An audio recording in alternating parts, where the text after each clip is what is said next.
Oil pulling அது எப்படி பண்ணுறது?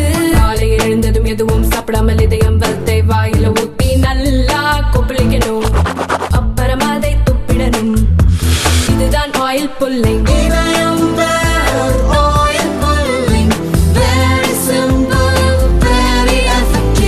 மத்திய பட்ஜெட்டில் அறிவித்தபடி குறு சிறு நடுத்தர நிறுவனங்களுக்கான கடன் உத்தரவாத திட்டத்தை மத்திய நிதியமைச்சர் நிர்மலா சீதாராமன் மும்பையில் தொடங்கி வைத்தார்.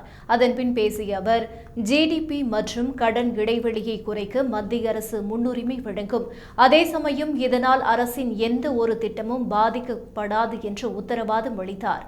இந்த நிதியாண்டில் நுகர்வை அதிகரிக்க வேண்டும் என்பது அரசின் குறிக்கோளாக உள்ளது. அதற்காகத்தான் வருமான வரிச்சலுகை அறிவிக்கப்பட்டுள்ளது.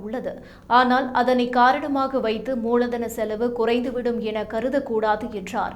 மேலும் இந்த ஆண்டில் மூலதன செலவுக்கான இலக்கு முந்தைய ஆண்டை விட 10.2% அதிகரிக்கப்பட்டுள்ளது. வர்த்தகம் செய்வதை எளிதாக்க மாநில அரசுகள் முன்வர வேண்டும். பட்ஜெட்டில் இடம்பெற்றுள்ள ஒவ்வொரு அம்சமும் குறித்த காலத்தில் அமல்படுத்தப்பட வேண்டும் என்று நிதியமைச்சர் நிர்மலா சீதாராமன் தெரிவித்துள்ளார்.